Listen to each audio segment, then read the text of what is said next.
So hello Afnan, once again a very good morning to you. Welcome to our social science class जिसमें हम लोग इस समय पढ़ रहे हैं अपना chapter pastoralist in the modern world.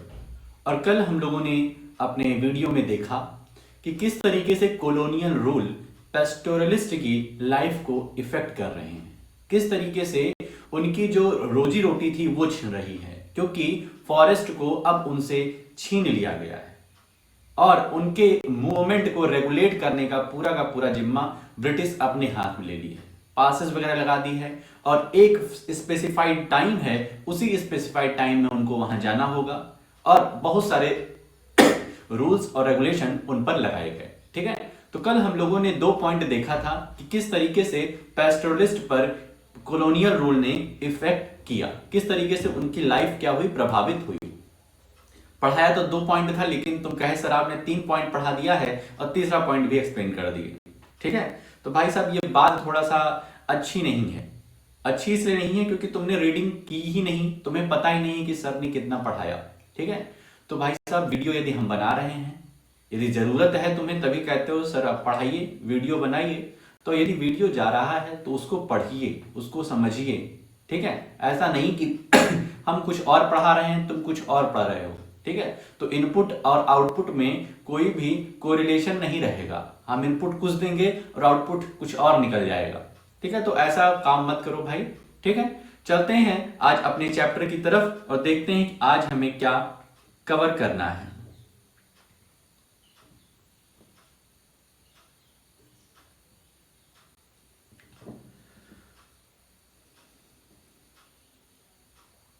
Chapter number 5, pastoralist in the modern world. आज हम लोग कवर करेंगे सेकंड मेन टॉपिक क्या है, colonial rule and pastoral life. और इसके दोनों सब टॉपिक जो हैं उसको कवर करने का हमारा प्रयास रहेगा।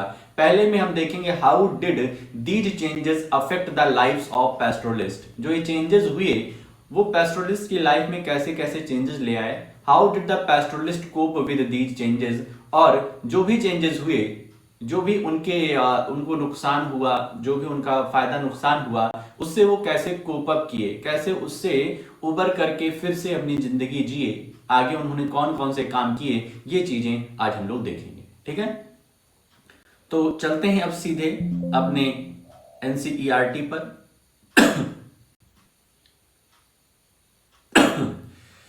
आज हम लोग को 3rd से कवर करना था।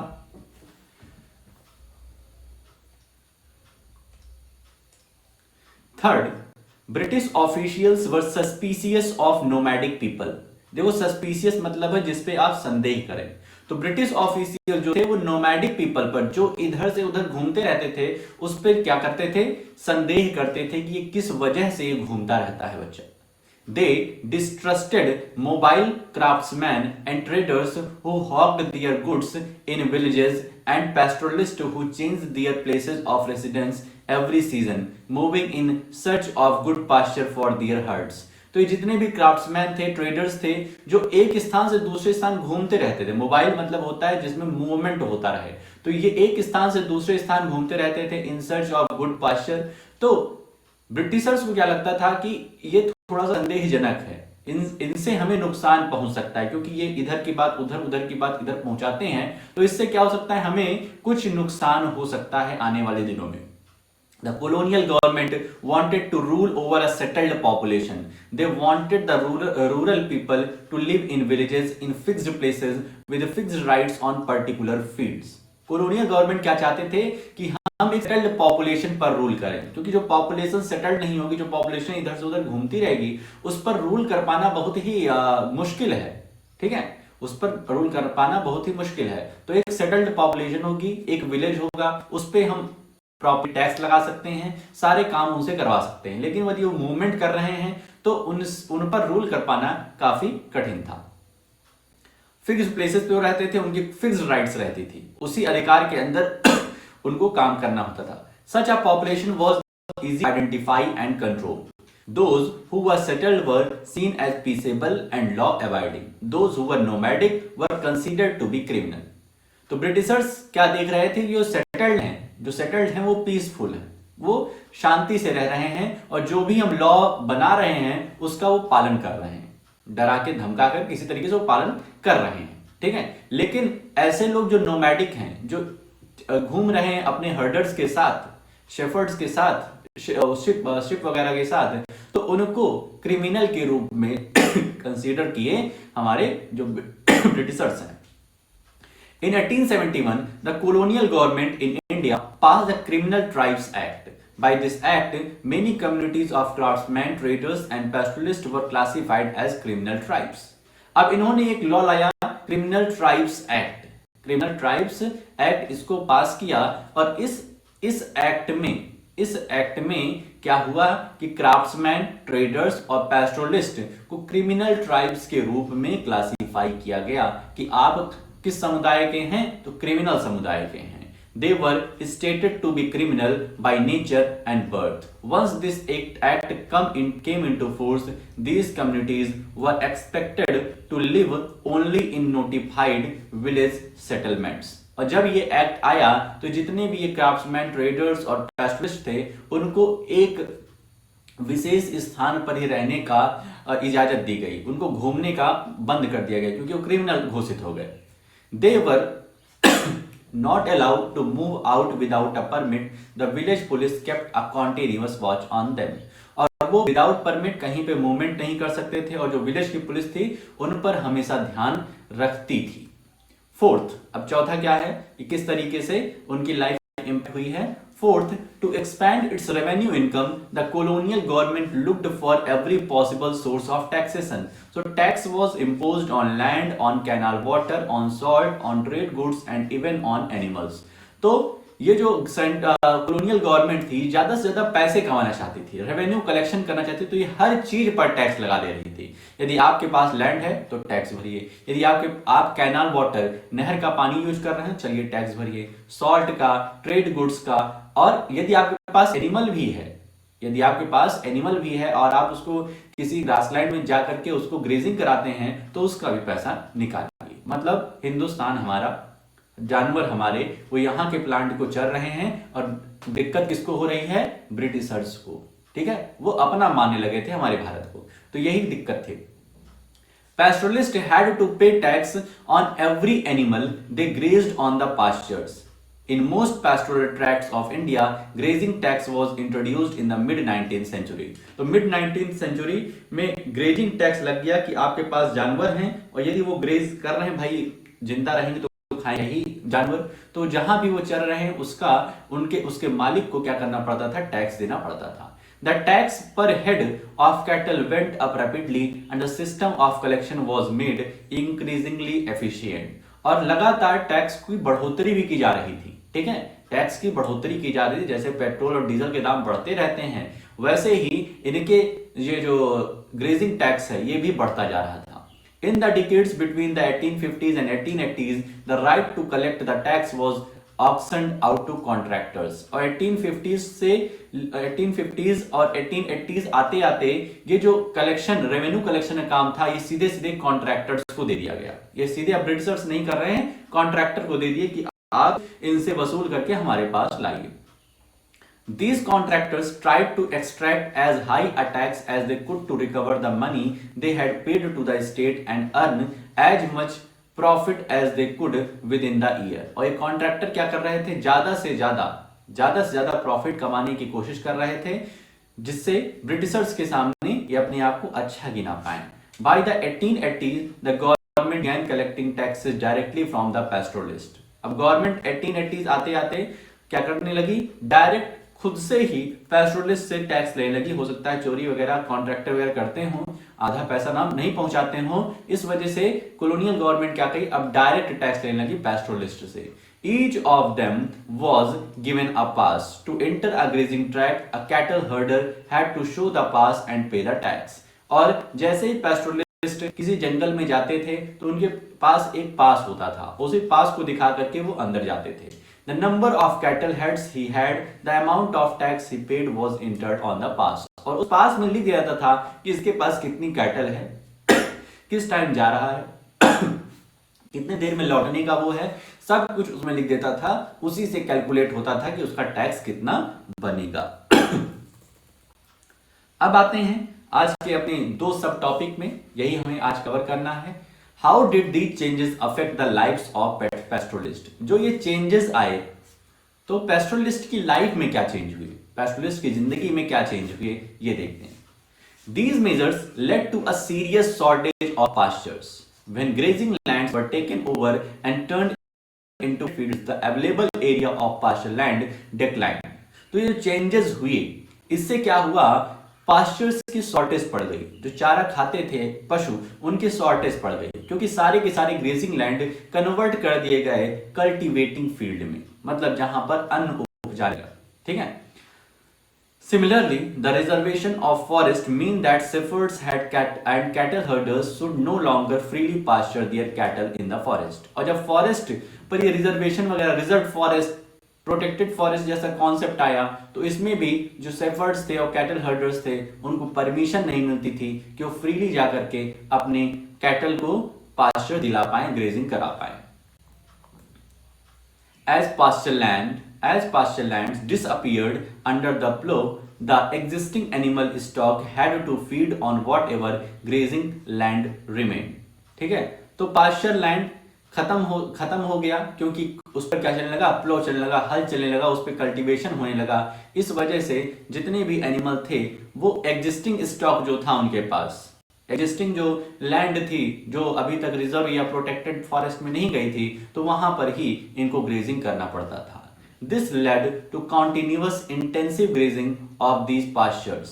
ठीक है, और इससे क्या हुआ कि एक ही जगह पर पास्चर्स की कमी होने लगी। भाई एक ही जगह यदि पशुओं को जाने के लिए कहा जाए कि आप सिर्फ वहीं पर ग्रेजिंग करा सकते हैं, तो वहां के जो पास्चर्स होंगे वो जल्दी खत्म हो जाएंगे। Usually, nomadic pastoralists graze their animal in one area and move to another area. These pastoral movements allowed time for the natural restoration of vegetation growth. अभी तक नोमैडिक पीपल क्या करते थे कि एक जगह ग्रेज करते थे, फिर दूसरी जगह चले जाते थे, वहां पर ग्रेजिंग कराते अपने पशुओं को। लेकिन उससे क्या होता था कि जो जहां की ग्रेजिंग हो चुकी है, जहां पे घास वगैरह बिल्कुल खत्म हो गई है, वो अपने आप रिस्टोर हो जाती थी समय के हिसाब से। लेकिन अब क्या है, अब इनसे कहा गया कि आपको सिर्फ और सिर्फ वही स्पेसिफाइड एरिया में ग्रेजिंग कराना है। तो भाई साहब, जानवर मिट्टी थोड़ी ना खाएंगे, जानवर चारा खाएंगे, और चारा ऐसा नहीं कि आज खा लिए कल फिर आ जाएगा, उसको आने में क्या लगता है, समय लगता है। तो ये दिक्कतें आने लगी।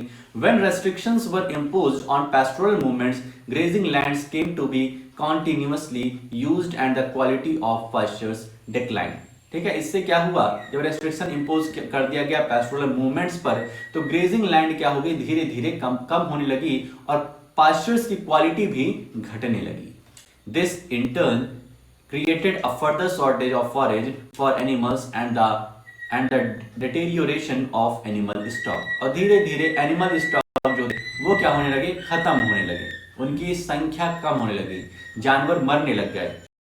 Underfed cattle died in large numbers during scarcities and famines.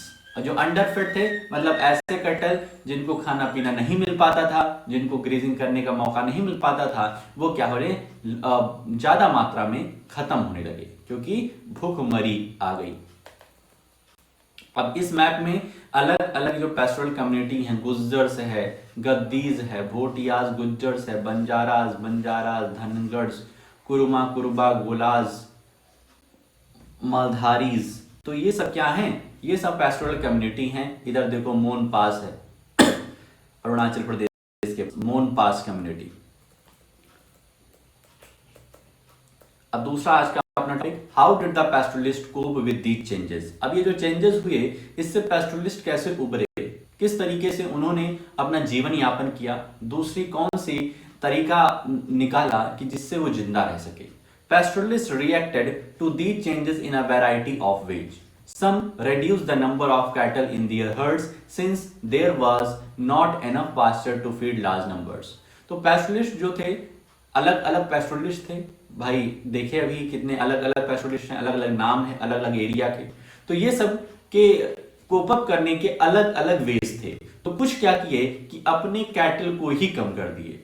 जो इनका कैटल ऑफ हर्ड्स था, जो इनका एक बहुत बड़ा झुंड था, उसमें से कैटल्स को कम करने लग गए। ठीक है, कैटल्स को कम करे क्योंकि उनको फीड कराने के लिए उनके पास ज्यादा स्टॉक नहीं था। Other discovered new pasture pastures when movement to old grazing grounds became difficult. कुछ थे जो नए पास्चर्स को खोज निकाले, मूवमेंट कर करके कहीं ना कहीं से जुगाड़ किए कुछ. After 1947 the camel and sheep herding Raikas for instance could no longer move into Sindh and graze their camels on the banks of the Indus as they had done earlier. तो कह रहे हैं 1947 मतलब देश आजाद जब हुआ उसके बाद जो है कैमल और शीप हर्डिंग कौन करता था? रैकाज करते थे. तो रैकाज कहां जाते थे? सिंध में. ठीक है, सिंध जाते थे, वहां पर ग्रेजिंग कराते थे. और कैमल जो था वो इंडस के बैंक पर पानी वगैरह पीता था, वहां पर उसको खाना पीना मिलता था.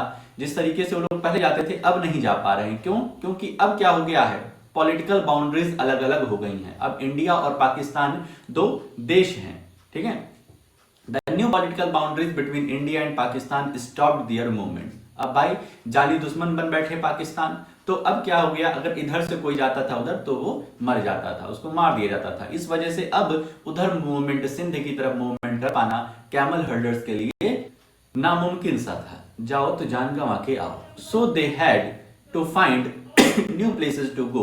In recent year, they have been migrating to Haryana, where sheep can graze on agricultural fields after the harvest are cut. तो फिर वो उन्होंने क्या किया, जो रैकाज थे वो मूवमेंट करने लग गए हरियाणा की तरफ, जहां पर शीप ग्रेज करते हैं वहीं पर वो भी आ गए खाना पीना खाने. This is the time that the fields need manure that the animals provide. और इस तरीके से करने में वहां से खाना खाते थे. ये कैमल्स हो गए, शीप हो गई, गोट हो गई. तो जब भी ग्रेजिंग करते थे तो प्रॉपर मैन्योर भी एनिमल्स के द्वारा ही प्रोवाइड हो जाता था. मैन्योर्स में देखे थे ना, एनिमल डंग, जो एनिमल वेस्ट होता है वो मैन्योर के रूप में यूज होता है. तो इन्हीं के मैन्योर से वापस से वहां पर फर्टिलिटी हो जाती थी और वापस से क्रॉप्स, जो इनके खाने वाला पास्चर है, वो जल्दी से ग्रो हो जाता था. ओवर द ईयर्स, अब देखते हैं और कौन कौन से पैस्टोरलिस्ट और क्या काम किए. Over the years some richer pastoralist began buying land and settling down, giving up their nomadic life. और कुछ सालों में क्या हुआ, जो रिचर पैस्टोरलिस्ट थे, जो अमीर पैस्टोरलिस्ट थे, वो क्या किए, लैंड को खरीदने लग गए और लैंड को खरीद करके अपनी नोमैडिक लाइफ को छोड़ करके वहीं पर सेटल्ड हो गए. Some became settled peasants cultivating land, others took to more extensive training. और उसमें से कुछ लोग क्या किए, उस लैंड को कल्टीवेटिंग में चेंज कर दिए. एक लैंड को खरीद करके उसको कल्टीवेशन में यूज करने लग गए, वहां पर अन्न उपजाने लगे. ठीक है, और कुछ क्या किए, कुछ ट्रेडिंग करना शुरू किए. Many poor pastoralist on the other hand borrowed money from money lenders to survive.